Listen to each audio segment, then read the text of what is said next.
importa. Estoy compartiendo en este momento unas diapositivas que ustedes ya las conocen, ¿no? Por ejemplo, esta que es la diapositiva general de la concepción teleológica. En realidad es esta la general, ¿no es cierto? Con el paradigma teleológico de la historia. Y quisiera hablar, ampliar un poco las excelentes exposiciones que hubo esta mañana sobre Rousseau, que tiene un pensamiento teleológico sin duda, y sobre Tomás de Aquino, que tiene también un pensamiento teleológico. Antes quería señalar algo, porque Burkhardt, como ha señalado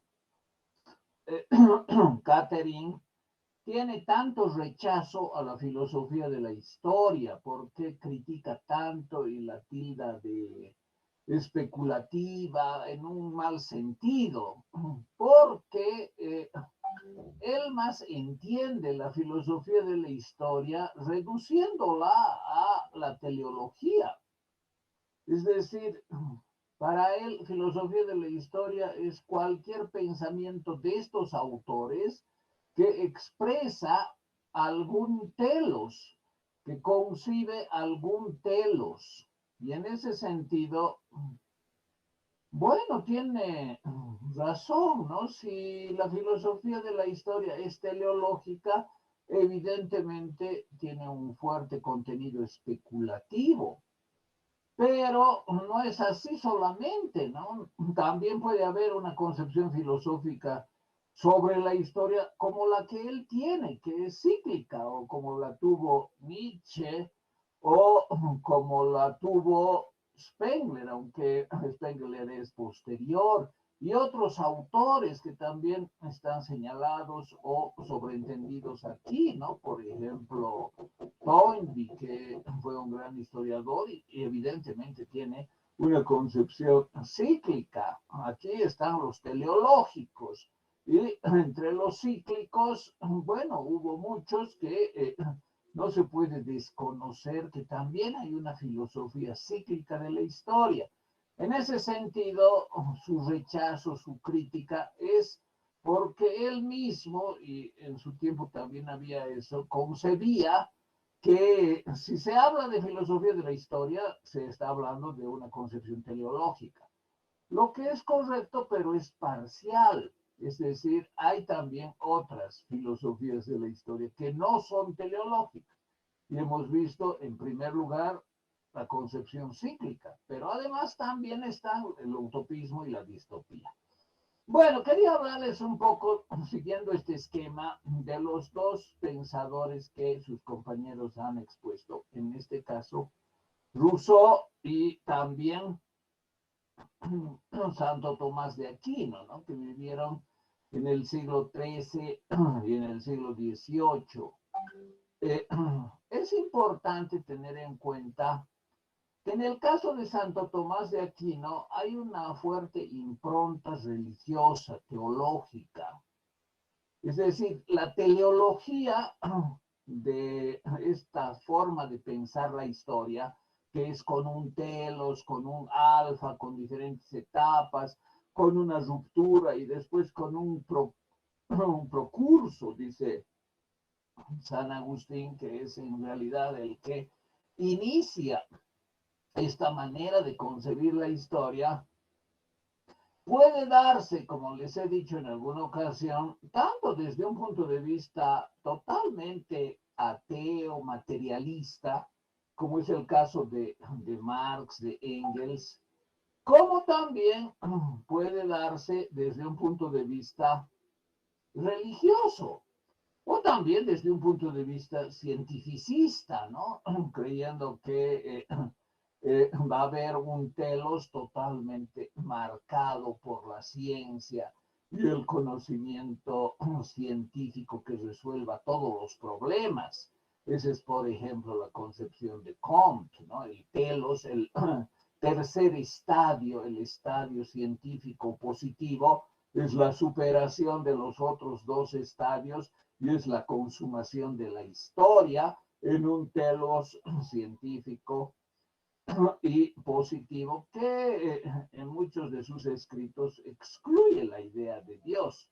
En otros, ya en el último Comte, por decir así, hay cierta apertura a la religión, pero eso, bueno, no vale la pena tratar ahora porque además ese autor no ha sido elegido.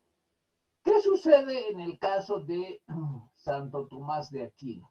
Aquí les mostraba la concepción de San Agustín, que es bastante similar a la concepción de Santo Tomás, porque además San Agustín es el padre de la iglesia, ¿no?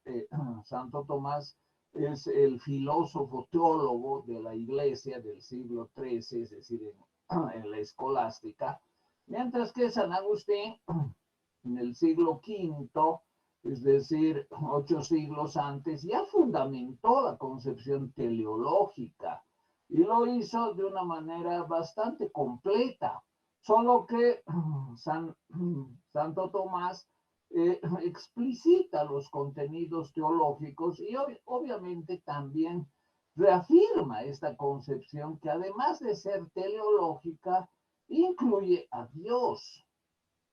Y eso, bueno, al final es una opción, ¿no? Los historiadores que hacen cualquier trabajo sobre cualquier época, ¿creen en Dios? Bueno, ustedes dirán, pueden creer o pueden ser ateos, pero eso no influye en su trabajo. Pero realmente es así, no hay esa influencia. Hay una separación entre las creencias religiosas del historiador y su trabajo profesional como historiador. Lo más sensato es decir que sí. O sea, yo historiador voy a escribir lo mismo, crea o no crea en Dios. Voy a ir al archivo, voy a recoger las fuentes, voy a analizarlas, voy a desechar algunas, voy a criticarlas y al final voy a componer un texto con base en esas fuentes en que el tema de Dios en realidad no influye. Si yo fuese creyente o si fuese ateo y hago un trabajo profesional, no tendría variación el producto de mi trabajo como historiador. Sin embargo, ¿es así realmente? ¿O la creencia de alguna manera me induce, por ejemplo, a cierto optimismo? Yo veo la historia con cierto optimismo teleológico. ¿Por qué? Porque no creo en las distopías, que todos vamos a acabar, la humanidad va a acabar en un estado catastrófico. Creo que al final vamos a superar todos nuestros problemas y al final vamos a vivir bien toda la humanidad, sin desigualdad, sin discriminación, sin opresión, sin abuso de poder, y así vamos a realizar el telos. Bueno, esa característica optimista, aunque no esté vinculada con Dios, de alguna manera es posible o es más, diríamos, accesible a quien cree, tiene una creencia religiosa en Dios, a algún ateo. Cuando el ateo presenta el telos con características optimistas, y ese es el caso del marxismo, como en alguna ocasión hemos hablado, lo presenta como resultado de la voluntad del hombre, como comprensión del desarrollo de la historia, que necesariamente va a acabar en el comunismo universal. Aquí está, ¿no? Hemos puesto esta diapositiva. Entonces, el telos también es optimista y supuestamente como resultado de una visión estrictamente atea y materialista. Bueno, está bien, esa es una posible concepción del futuro de la humanidad, además con muchas presunciones, ¿no? Marx cree que ha descubierto las leyes de la historia, fíjense, leyes de la historia que consisten en establecer cómo la historia se desarrolla y cómo al final va a llegar, gracias a la revolución proletaria, a constituir el socialismo y finalmente el comunismo universal. Entonces, bueno, aunque él sea ateo, aunque sea materialista, tiene cierta, diríamos, visión ulterior optimista. Optimista en el sentido de decir que el hombre es capaz ya de llegar el momento en que los infames burgueses van a ser aplastados por la revolución y esa revolución va a dar lugar a que después se constituya el comunismo como el telos de la humanidad. Bueno, hoy día diríamos que ingenuidad, ¿no? Una ingenuidad mayúscula de alguien que además siendo ateo y materialista crea que el hombre va a conducir la política, especialmente la política, hacia ese deseo de tener un telos maravilloso. La realidad ha mostrado que no ha sido así, que en los países donde se ha realizado el socialismo, los productos y las situaciones han sido totalmente adversas a ese pronóstico de cómo el socialismo se expandiría. Entonces, no basta el optimismo, aunque sea ateo, aunque sea materialista, para imaginarse un mundo feliz, perfecto, maravilloso, a partir de ciertas pautas que al final terminan siendo ingenuas, porque lo que se ha visto que ha sido satirizado, por ejemplo, por Orwell, es que estos cambios han llevado a situaciones realmente desastrosas, deleznables, que no justifican estos cambios y los crímenes que se han cometido y los excesos que se han cometido a nombre de la revolución. En cambio, bueno, el que cree en Dios, sea historiador o no, bueno, tiene otro optimismo, ¿no? No es el optimismo en que, bueno, yo creo en el hombre y creo que el hombre va a realizar finalmente una labor de construir un mundo perfecto y que va a ser el final de la humanidad, sino que cree en que hay una presencia, aunque sea subyacente en la historia, de Dios, de la divinidad, de una fuerza sobrenatural que al final va a constituir y va a permitir que el ser humano alcance la realización plena, pero en un mundo que no es obra de él, sino es algo sobrenatural, que es el reino de Dios, que se habría perdido por el pecado original y que al final se lo recupera y que es parte de la visión o más de la certidumbre y de la creencia. Y si esta persona es un historiador y muestra cierto optimismo en la historia y cuando trabaja un tema muestra que por muy desastroso que sea lo que él narra, finalmente habrá la esperanza en que se llegue a un mundo divino, a un mundo pleno, y que el hombre no sea su único artífice, como señala la teleología materialista marxista, por ejemplo, sino que es un legado de Dios que finalmente eh, perdona, salva al hombre, perdona y salva especialmente con la ruptura de la historia que ha sido la presencia de Jesús en el mundo, en su devenir, en el devenir de la historia hasta constituir finalmente su propio reino. Y en eso hay esperanza. Y es eso lo que fundamenta la presencia y las certidumbres de quienes están en el mundo, que aunque tenga inmundicia, San Agustín decía, ¿no? El mundo es inmundo. Aunque haya esa suciedad e inmundicia en el mundo, está la esperanza de ser parte del reino de Dios como la salvación y una albricia divina, es decir, un regalo de Dios a la humanidad cuando la humanidad o el hombre se arrepiente, etcétera.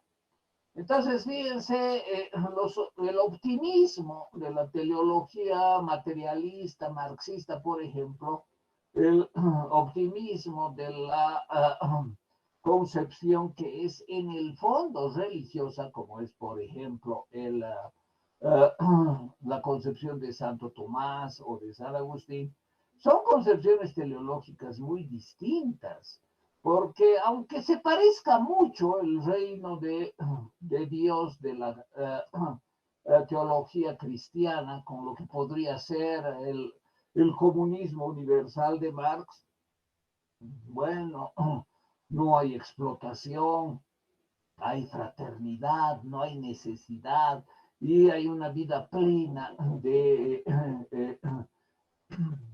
las certezas y de bueno, en la concepción religiosa además sin muerte, ¿no? Es decir, es el paraíso recuperado y eterno para los creyentes.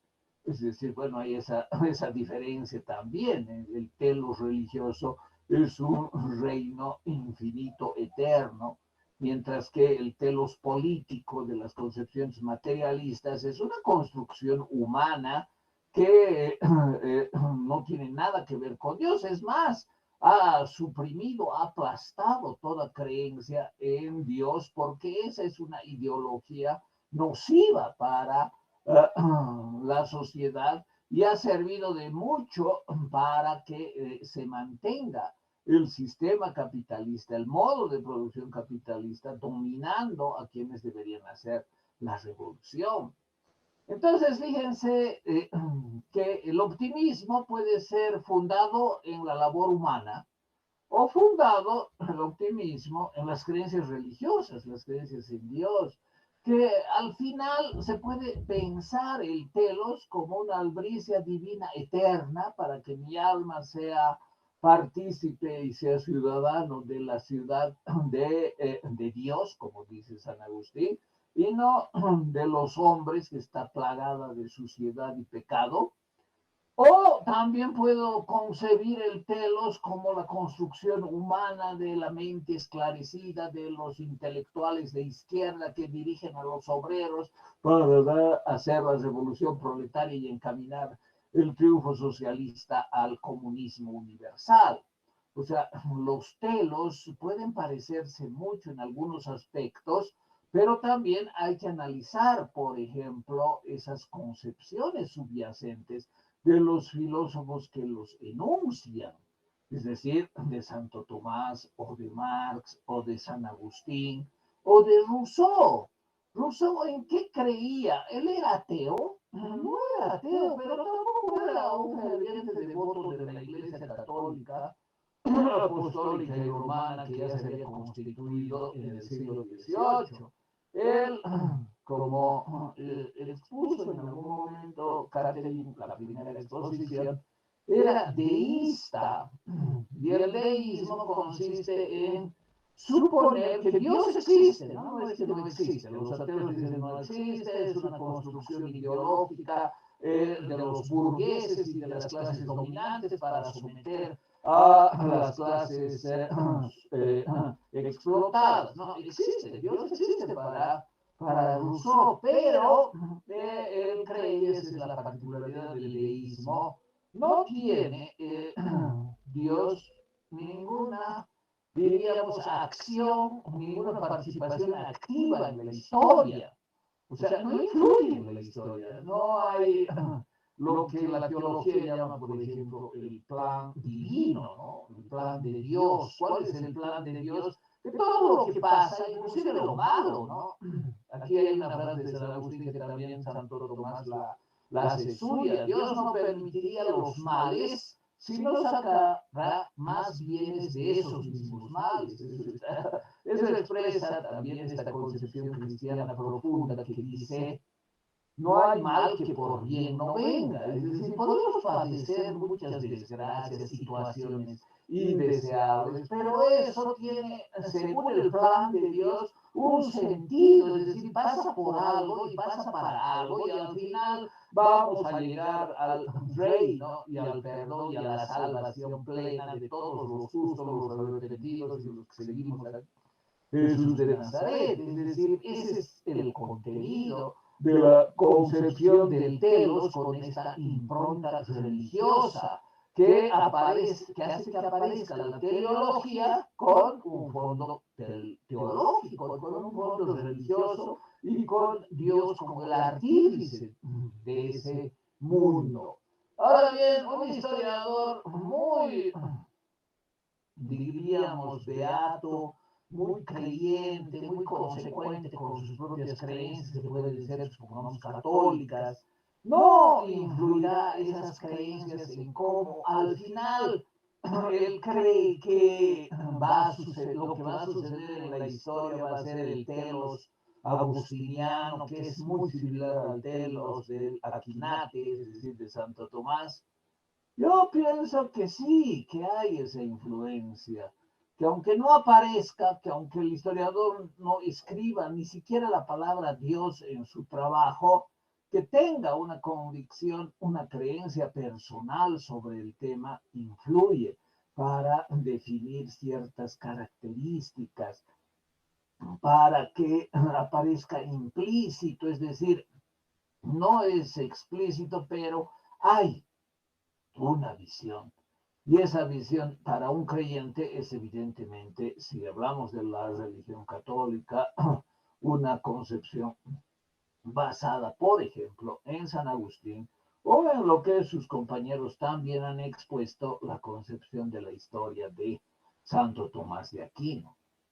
En el caso de Rousseau, que estábamos viendo, él era deísta y el deísmo consiste en establecer que Dios existe, no tiene una injerencia directa sobre la historia, pero como es Dios ya sabe todo lo que va a pasar.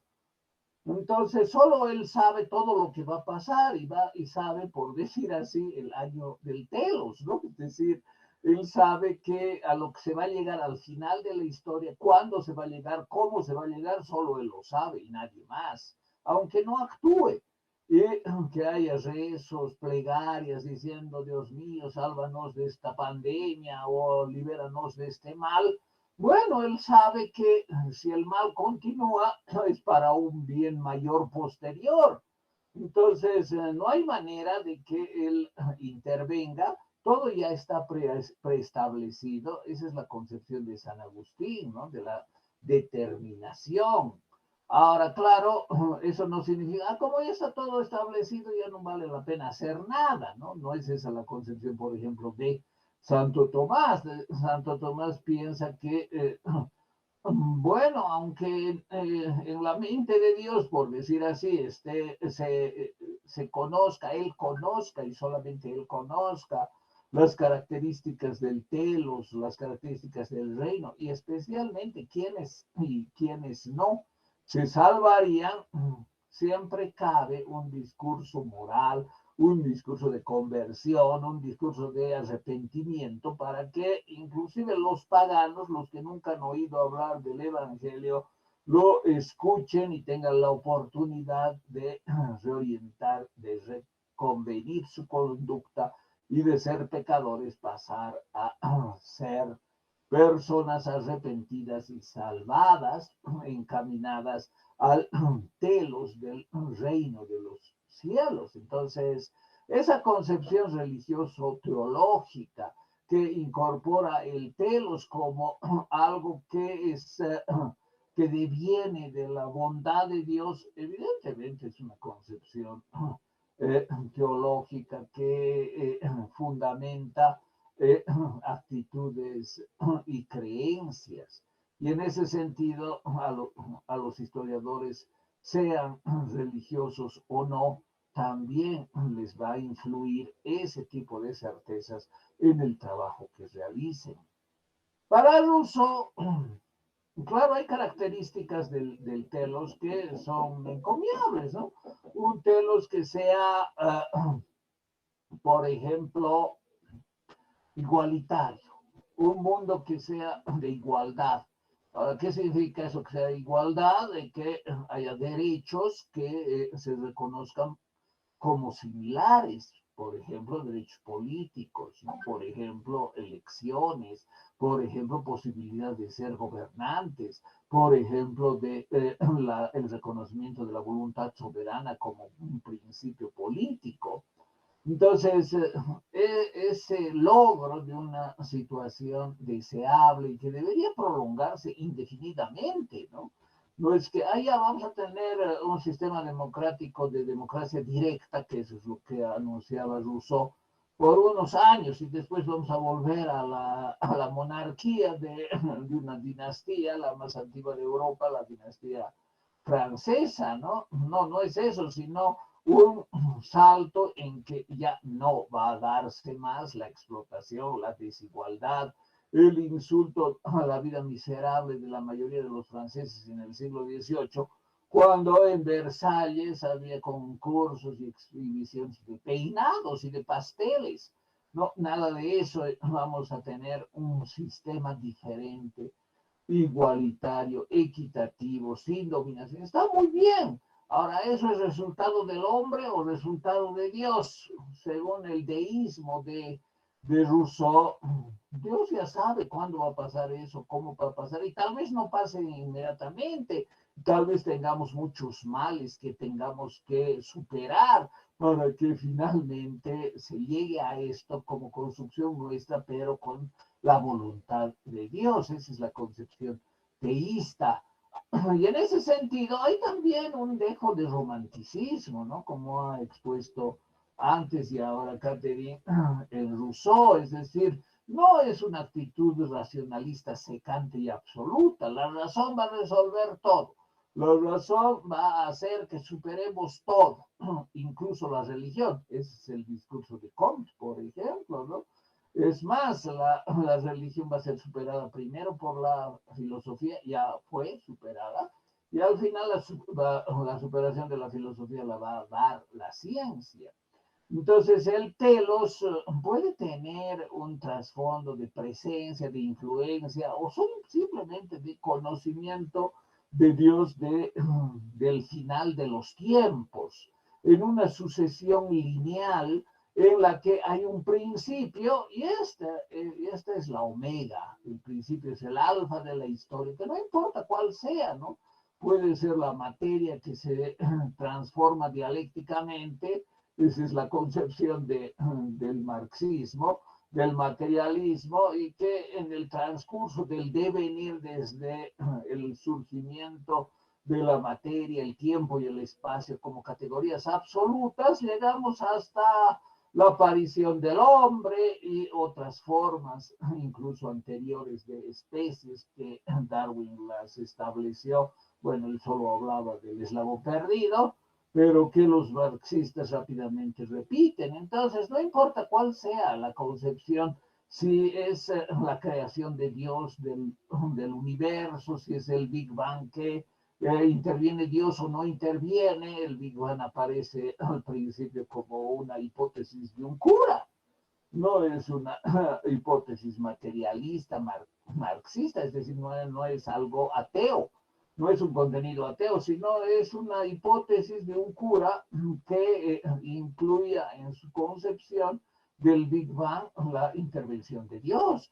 Entonces, no importa cómo sea el universo, el mundo, hay un principio de todo esto que existe y también incluida la historia y hay una progresión lineal que puede incluir mal, que puede incluir violencia, guerras, hambre, destrucción, poder de los autócratas, tiranos. Puede darse todo eso, pero que va a llegar un momento, o ya ha llegado, en que se da un corte, una disrupción, un gran rayo que corta la historia y la encamina hacia el final con una construcción colectiva de algún sujeto específico. Y eso es tan similar en la concepción teleológica materialista atea que en una concepción teleológica con contenido religioso y teológico. Y efectivamente, que un historiador tenga una u otra posición, por lo menos en mi opinión, influye de alguna manera en su trabajo y en su producto. no es algo totalmente desvinculado, no es algo separado. Bueno, esto sobre los dos autores.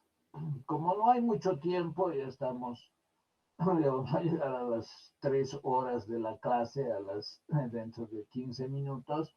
Voy a decir algo brevemente sobre las dos concepciones eh, cíclicas, la de Spengler y la de Burkhardt.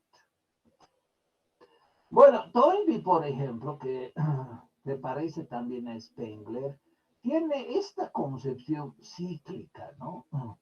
Él habla, me parece, sí, son 9 civilizaciones que se habrían dado en el decurso de la historia, pero no de una manera lineal.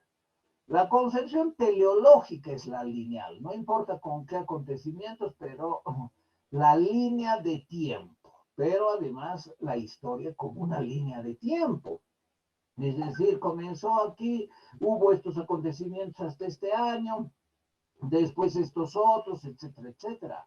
En la concepción cíclica no hay eso, no hay una secuencia de los acontecimientos en la línea de tiempo.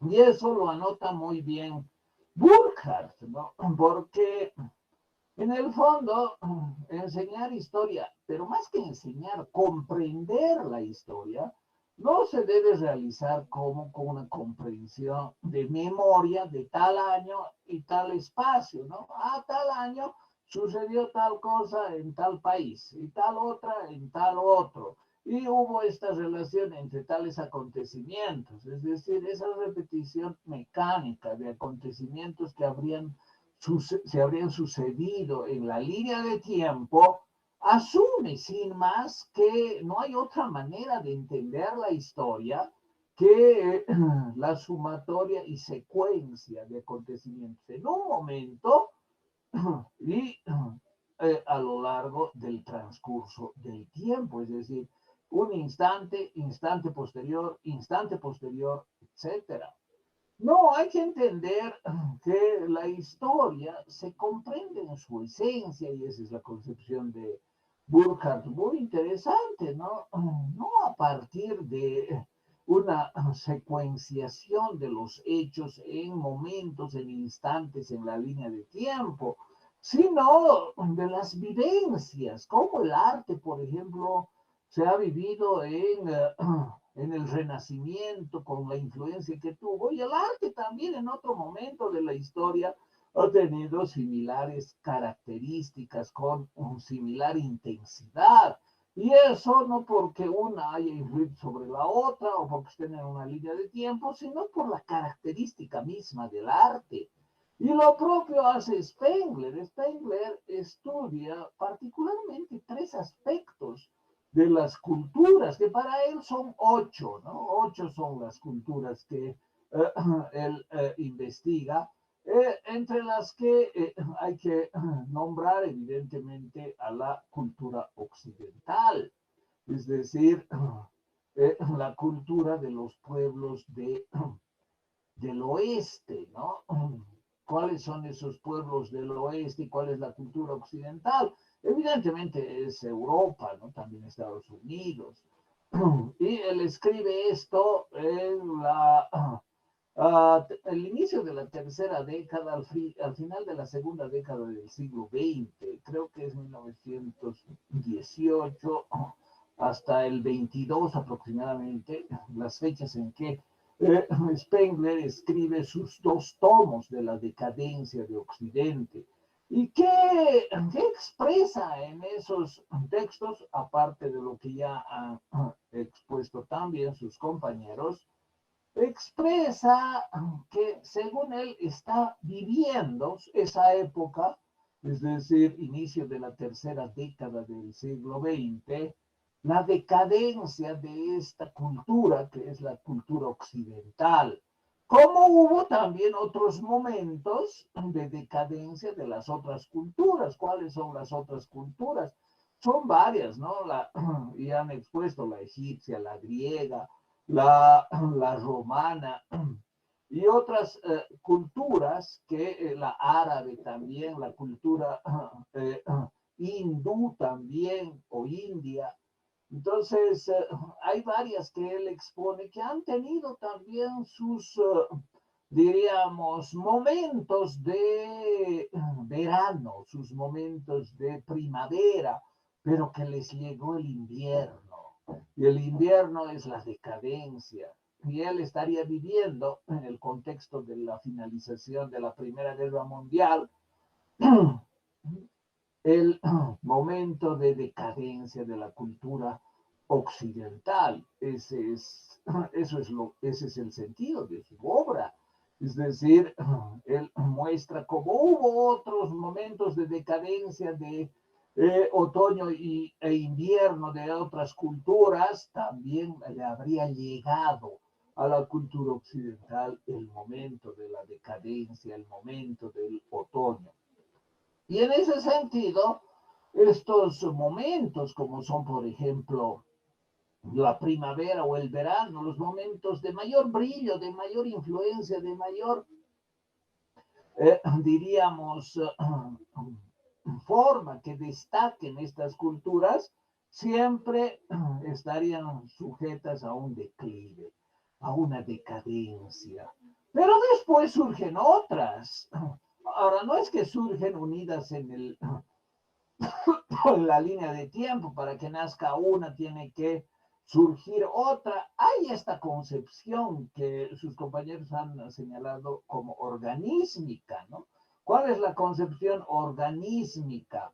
Es como un organismo en que uno muere, pero la muerte de ese organismo da lugar a que otro nazca, y ese otro nace, se fortalece, se alimenta, eh, crece, llega a la plenitud, pero también decae. Es decir, como organismos, como especies, las culturas aparecerían en el tiempo, a veces incluyéndose una como sucesión de otra, pero también a veces como una simultánea a otra. Entonces, el hecho de que haya varias culturas, cada una con sus respectivas características, por ejemplo, los temas que él analiza son lo espiritual o la religión, el arte y la política.